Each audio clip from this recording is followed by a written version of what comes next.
This is a good list that I've put together, inspired by a couple of others and my own contribution, and I'd like to share this list with you. First, learning the power of purpose. A person who has purpose in their life, they have something to go for, some meaning. One writer described it, for some people it becomes a magnificent obsession. And for you and I, maybe it doesn't need to be that dramatic as a magnificent obsession. But it has to be something that does something to us, something that pulls us, especially into the future. You know, there are many influences on us. One is the influence of the past. Some people are always pulled back by the past. Some people are always pulled aside by the distractions. But here's what's powerful. If you have a list of high purpose in your life, it pulls you toward the future. And the more powerful the purpose is, the stronger it pulls. And here's the other great advantage if you have purpose for the future. It pulls you through all kinds of challenges and all kinds of difficulties. If you don't have these strong purposes for the future, it's easy to get swallowed by a bad day. It's easy to be almost annihilated by a poor month. And it's easy sometimes to almost disappear beneath the waves of a year that goes backwards if you don't have something to pull you beyond that year. So if you want something to pull you through all kinds of challenges, all kinds of difficulties, and things that come at you, you got to have something on out there, beyond today, beyond next week, beyond next month, beyond this year, that pulls you into the future. And the clearer it is, the stronger it pulls. The more dynamic it is, the more it affects your life, your spirit, your heart, your soul. It also creates imagination. It gets your mind working on how to achieve that purpose. And if your mind will work, and if your heart works, and if your spirit works, and if you have good input, like good ideas, I'm telling you, there isn't anything you can't accomplish. So that's one of the great powers that'll make a variable of you, and that is purpose. Here's the next one, self-confidence. Where does self-confidence come from? And this is the best advice I can give you on that. Not neglecting, first of all, the small daily disciplines. Self-confidence really comes from feeling good about yourself. And one of the best ways to feel good about yourself is at the end of the day to know that you poured it on. You did your best. If you conducted a meeting, you did the best you could. If you made a phone call, it was the best phone call you could possibly make. If you wrote a letter, it wasn't a casual letter, it was your best letter. At the end of those kind of days, when you feel good about yourself, self-confidence starts to rise. You know that if you can have this kind of a good day, you can have another one the next day, and those days become the weeks become the months, and the month becomes a powerful year. Self-confidence comes from the lack of neglect. If you will not neglect to do the small daily disciplines, that's where self-confidence comes from. Part of good health is self-confidence. I know I'm going to be healthy. I take the Herbalife products. I eat the apple a day. I walk around the block. I do the jogging on the beach. At the end of the day, when you've really poured it on and you've done all the stuff, self-confidence grows. That self-confidence affects your health. It affects your future. It affects your psyche. So this is true. One of the great powers is self-confidence. Self-confidence means willingness to do whatever it takes to achieve. Some people say, well, I'll do it for a little while and see what happens. You know, I'll try a couple of things. If that doesn't work, I'm out of here. And all of us know that that kind of person doesn't have much of a future. But if you're willing to do whatever it takes, if I have to learn a couple of things, I will learn those things. If I got to learn 5 or 6 things, I'll learn all 6. If I have to take an extra class, I'll take an extra class. If I've got to read the books, I'll read the books. If I have to consult with people who know more than I know, I will do the necessary consulting. Whatever it takes, I will do. That starts to develop unbelievable self-confidence. Self-confidence also comes from the ability to rise above your circumstances. To rise above what happens, the petty little things, the discouraging things that would sink everyone else's ship except yours, that would cause someone else to quit early in the day, but you keep going. That kind of willingness to overcome all circumstances, whether it's the little challenges or the big challenges. If you're willing to do that, I promise you, this kind of power will work for you, and in you, the variable, it'll make a difference. The third on the list I had was enthusiasm. And here's what I wrote about enthusiasm. Enthusiasm that's powerful is mostly enthusiasm that is enthusiasm inside, 90%, 10% outside. We all know what the enthusiasm is like when somebody lets us see their enthusiasm, which is like the 90%, and only 10% of it is inside. But the enthusiasm that really affects people is not just being loud, but the enthusiasm that runs deep, the enthusiasm that comes from deep inside, created by self-confidence, created by purpose, created by genuine willingness to help other people. That kind of enthusiasm, knowing that you're going to get the job done, knowing you're going to affect people, knowing you're going to have testimonials flowing in from all kinds of directions. That kind of enthusiasm. A lot of it is quiet. A lot of it is unheard. And the 10% that's heard, it rings a bell. People call it genuine enthusiasm because they know that what you say in the outward display of your enthusiasm is only a small tip of the iceberg of the enthusiasm you feel inside that really motivates you to do the best job you can. Next on my list to help you become the powerful variable is expertise. Wanting to excel in all of the skills and settling for nothing less than an outstanding performance. If you're willing to be the best in your field, if you're willing to demand of yourself excellence in skills, to be the best that you can possibly be. In the training, do the best you possibly can. In doing a workshop, do the best you possibly can. Developing the skills of using your personality, developing the skills of language, developing the skills of influence, developing the skills of organizing. If you're willing to be an expert in all of the skills, Herbalife has the way for you to invest those skills and not only make a handsome living, not only make a lot of money, but if you would so desire and if it would be your purpose, a chance to make your fortune. Expertise, excellence in skills. Here was the next one on my list, making a powerful contribution to you, the variable, and that is preparation. Well prepared. And preparation, of course, involves a whole lot of things. A big share of our life is preparing, getting ready. When we go to the first grade in school, we're just preparing for the second grade. After we've finished 2 grades, the 2 grades prepare us for number 3. Sometimes it seems like a long, excruciating time. And the time will just seem like it'll never come when we can finally have the performance that we really want. But it takes time to prepare. It takes time to get ready. And the decisions you make in the preparation time, those are the decisions that last for a lifetime. Preparing to have a good day. It's that preparing, maybe the night before, maybe the couple of days before the day that you're going to put everything together. The preparation for a meeting means that you've taken it serious. The preparation for doing a workshop means you're serious about the workshop. You want to make the best contribution. That kind of preparation is important. But here's preparation that's very vital, and that is to prepare yourself for success. Life seemingly does not wish to waste success on the unprepared. Life says, why waste a fortune on this person? They're not prepared to do the right things with it. They're not prepared to use it wisely.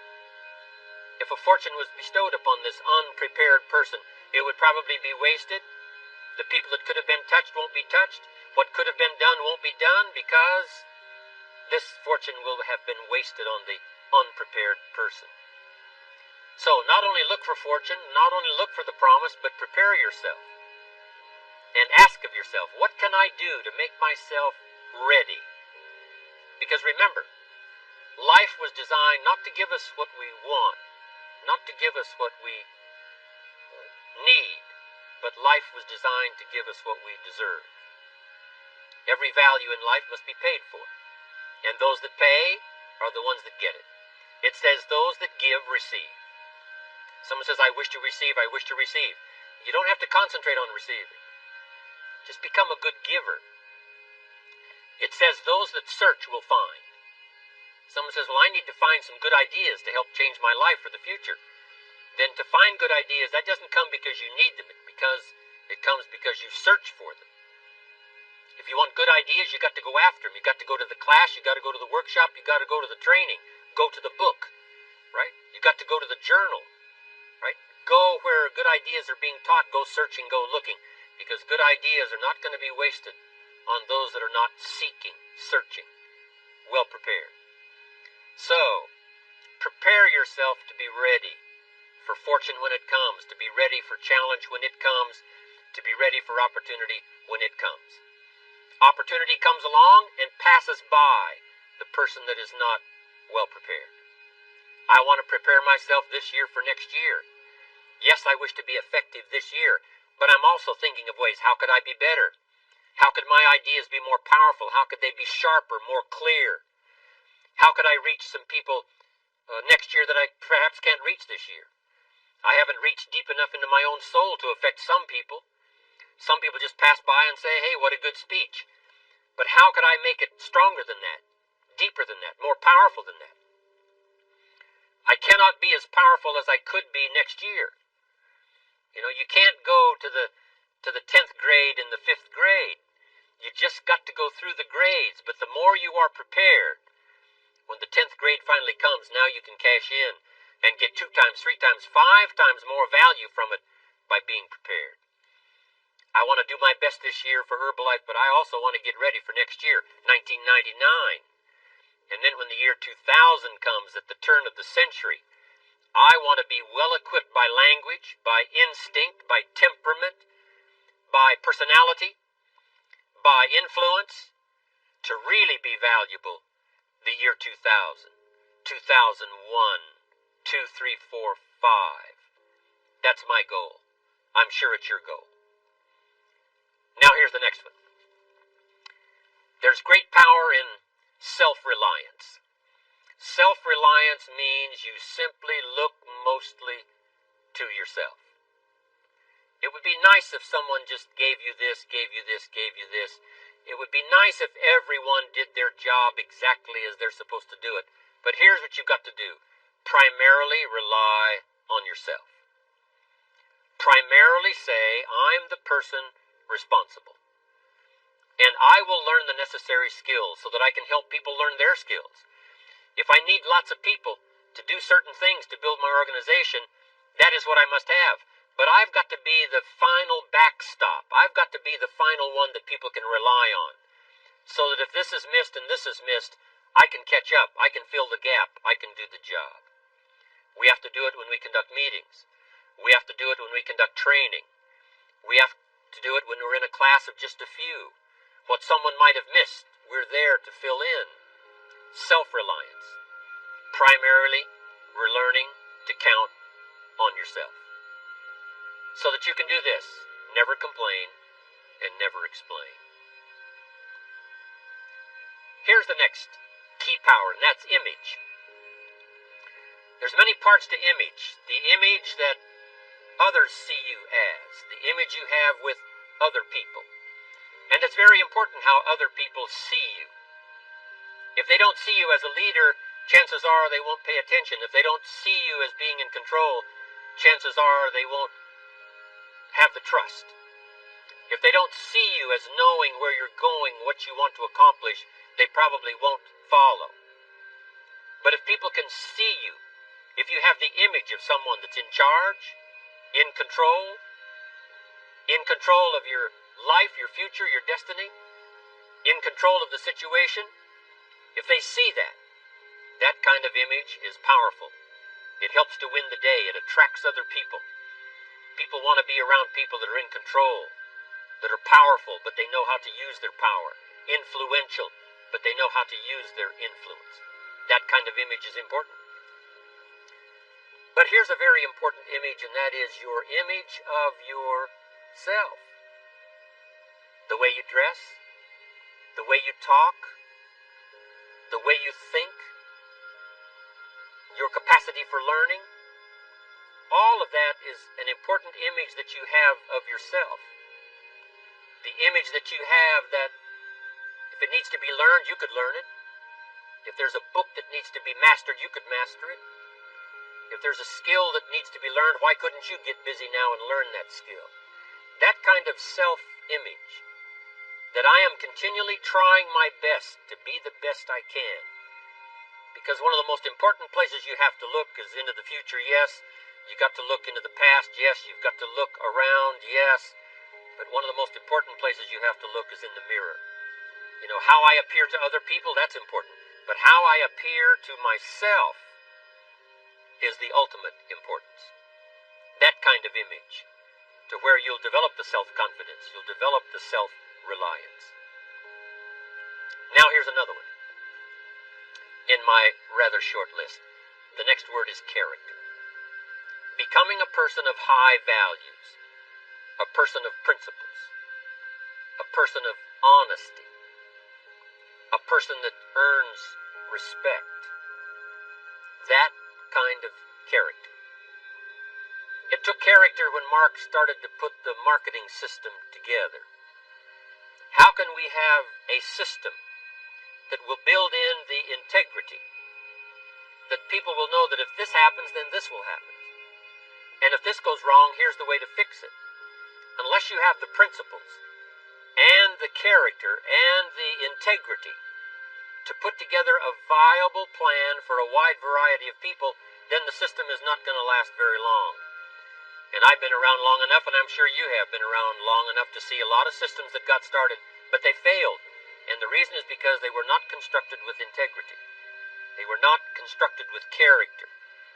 They were not constructed with doing the right thing. They might have been constructed to take advantage. You know, cash it out as quickly as possible and leave. Mark was involved when others took advantage of him all those years ago before Herbalife. When someone took advantage and didn't have the character, didn't have the principles, and didn't have the character to stay, the character to see it through, the character to do the right thing. So this is important, to develop the character within yourself, that people see you as honest, as fair, willing to do the right thing, willing to be helpful, but always willing to walk the center line, not to pass the line. When we come to an opportunity like Herbalife, especially multi-level network marketing, it is so dynamic, it is so powerful, and it is so possible in fortune making that sometimes people want to speed up the process by cutting the corners, by neglecting to do the right things, you know, to cheat a little here, you know, cross the line just a little bit, because then, you know, it'll grow faster and you can cash in quicker. Not necessary here. Doing Herbalife right will build your fortune longer and stronger than trying to cut the corners and not doing it right. If we'll have the integrity that Mark had when he started it, and keep perpetuating that we will do the right thing by the marketing system, the right thing by a distributor who has a customer and they take care of that customer belongs to that distributor. That kind of integrity in the marketing system, the kind of integrity we have among each other, the kind of character we have to rely on each other, because here's what we cannot do. We cannot do this by ourselves. Mark's got to count on me. I've got to count on Mark. We've got to count on the president's team. The president's team has to count on the chairman's club for advice and counsel. We have to count on the millionaire team, the tabulator team, the world team. We've got to count on the distributor. We've got to count on the distributor giving the right message to the potential customers. We've got to count on the distributor giving wise counsel to the new recruit, teaching them the right way, the Herbalife way, the principled way, the character way. Vitally important. Building and developing your own character. Now here's another one. It's called self-discipline. Self-discipline, all of us have a challenge with that. Because sometimes it's easy, and especially if you're working hard, doing the best you can, it's easy sometimes to let up and let it go. But remember, So many people, especially now that we're as big as we are around the world, are counting on what we do. At home office, they have to be careful. They have to be disciplined. It's easy for the person who ships the product from Herbalife says, oh, well, I'll wait until tomorrow to ship it. And then they go home and sleep like a baby. But the distributor who's waiting for that product doesn't sleep that night, or doesn't sleep when the product doesn't show on time. But if everybody will have the discipline to say, I will do the best job I can. I will make mistakes, of course, because we're all human, but I'll try to remedy those mistakes and do the best job I can. That kind of self-discipline that understands how important your part is in all of the functions that work. Coming to work on the set here, HBN, there's so many people that play a part. And each one of the parts that are played is necessary to put on the broadcast, make it viable, make it real, make it powerful. Any couple of them missing, and it would be a disaster. But all of it put together, and it works like a charm. Each person developing the self-discipline to do their part, do their job. Here's one more, and that is the power of extraordinary performance and demanding of yourself excellent results. This is so important. If you want to live extraordinary, you must do extraordinary. If you want an extraordinary income, you must do extraordinary things. If you want an extraordinary fortune, you must go with the demands of what it takes to have that fortune. Mark has made such a fortune, it's almost beyond comprehension what the numbers really are. But guess what he has the satisfaction of knowing? He earned it all. If he'd have been lax in the performance, Herbalife would not be here these 18 years later. Herbalife would have been a footnote in multi-level history. But because he performed year after year, the 3rd year and the 5th year, and the 7th year and the 10th year, and the 12th year and the 15th year, and now performing well in the 18th year. I'm telling you, that's what makes it such a viable fortune for Mark personally, of course, because he did the job. If we would ask of ourselves that kind of performance, and you've got to ask it of yourself. You know, I can't ask it of you. I would try to inspire you. I would try my best to share with you what it might taste like, what it's like to finally make your fortune. It happened for me. But here's what you must do. You must demand it of yourself. Society does not demand that you not have a heart attack. But if you want to escape having a heart attack, you must demand it of yourself. Society doesn't demand that you take Herbalife and improve your health. You have to demand it of yourself. Society doesn't demand your time to do minor things. I'm telling you, you'll be behind the curve constantly. Here's what we learn in sales training. What's major time and what's minor time?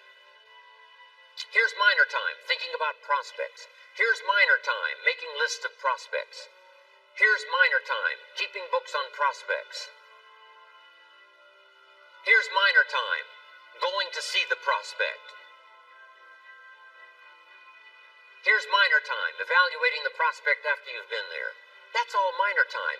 Here's major time, in the presence of the prospect.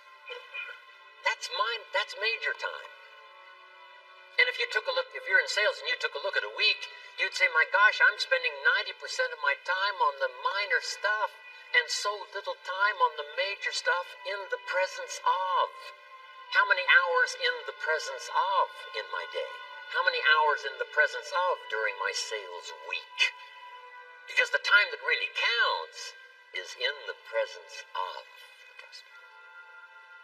Majors and minors. Here's another key time management essential. Don't mistake movement for achievement. It's easy to get faked out by being busy. Guy comes home at night all exhausted, falls in the chair and says, oh, I've been going. Here's the big question. Doing what? It's not the going. Some people are going, and they're doing figure eights. Their progress is small. So don't mistake movement for achievement. Here's another one in sales we learned. Don't mistake courtesy for consent. If somebody's pleasant and they nod, you say, oh, they're going to buy. No, they're courteous. You can't mistake courtesy for consent.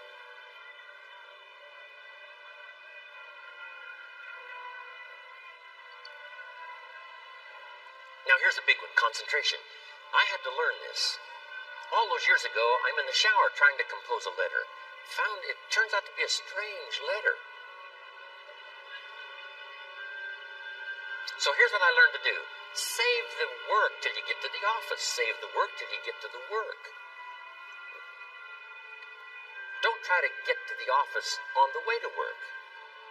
On the way to work, enjoy the way. In the shower, enjoy the shower. Then go to work when you get to work. I found this to be helpful. Concentration. Here's another big one. Learn to say no. I'm telling you, in such a social society we have now, it's so easy to try to be a nice person, saying yes, yes, yes to everything. Find yourself overloaded. Now you got to call and make the, well, gosh, all the time it takes to back out of something that you said yes to too quickly. Here's what might be better. I don't think so, but if that changes, I'll call you. Little things you can use not to overcommit yourself. My friend Ron Reynolds says, don't let your mouth overload your back. It's a good one. Now here's a big one on time management. When you work, work. When you play, play. Don't mix the two. Don't work and play. I used to take my family to the beach and I would bring my briefcase.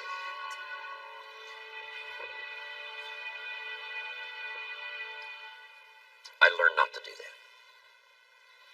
Or at the beach, I'm saying I should be at the office. I should be at the office. Now my family's upset because I'm at the beach and I'm thinking office, office, office. Now when I'm at the office, I'm thinking what? I got to get my family to the beach, the beach, the beach. So things are not going too well at the office because I'm thinking beach, and things are not going too well at the beach because I'm thinking office. Here's what I learned to do. At the beach, be at the beach. At the office, be at the office. When you work, work. When you play, play. Don't mix the two. Don't work at play. Now here's one of the most important ones. Don't play at work. Work is too serious. You don't want the reputation of being the office joker. It's not a good one. Yes, there's time for some pleasant stories. Yes, there's time for a little humor. Yes, best if it's a happy office, of course. But I'm telling you, you got to be serious about work because you're parting with a piece of your life for the work you do. Your work costs you a piece of your life. Here's what it's called. Serious business. Not grim, not unhappy, but serious. Key. Don't play at work. The old expression, I don't think we use it anymore, horse around at the office. Play around, play jokes, play tricks. No place, not at the workplace. At the beach, yes. At the bar, yes. Somewhere else, not work. You got to treat work with all due conservative passion. Because it's leading you to your future. Here's another key phrase, all work is good. You may not like your job, but if it's the stepping stones to get you to where you want to go, you got to appreciate your job. You don't have to have a passion for your job. Here's the ultimate passion, a passion for incredible success in every department of my life. That's the passion. But don't look down on some menial job you have to do to finally get you to where you want to go. No job is menial. No job is every job is noble. Training life for pay, making a contribution to society. Next, analyze how you are. And if you have some weaknesses, if you doesn't seem like you can change, here's the key, get it covered. I used to keep promising myself I'd keep the books, keep the books, keep the books. Finally, I gave that up. And back then, it only took me an extra $50, $60 a month for some accountant to keep the books. I said, no, I'm going to save the $50. You can't believe what I started losing in productivity because I tried to save the $50. So the key is, a lot of the time you can stay like you are, but just make sure you get it covered. Okay. Next, beware of the telephone and all other systems of communication, especially the telephone at home. and systems of communication at home. And here's one of the best lines I've got for you for the weekend. Let all communication systems serve you, but don't let them intrude. When it comes time to have dinner with your family, you shut off all systems, unless the ones that can take messages silently. Don't let the phone ring. Don't let anybody intrude, come through the front door nor the back door, nor through the telephone or any other device. So you can't reach John and his family when he's having dinner. The President of the United States couldn't get through. If you develop that kind of a reputation, father, mother, when we have dinner, when we're visiting and have this time with our family, nothing intrudes. So don't let these clever little devices keep intruding. You've got to have a place that's sacrosanct. It's valuable. You don't let anything in for that period of time. Okay. Isn't that good advice? Excellent advice. Here's the next one. Read all the books. You know, I've only got a few notes here on time management, but if you've got some particular challenges, you run a big organization, a big corporation, you've got some challenges, there's plenty of books. Now, here's what's next. Just be more alert to the things that might be stealing your time. Here's why. Time is like capital. You can't let someone steal your seed corn. You can't let someone steal your capital. And you can't let someone steal your time. You must designate your time. And some of the time that you designate, you must not let anyone steal. Casual time, you might let someone intrude and steal a little bit and take a little bit, but not serious time.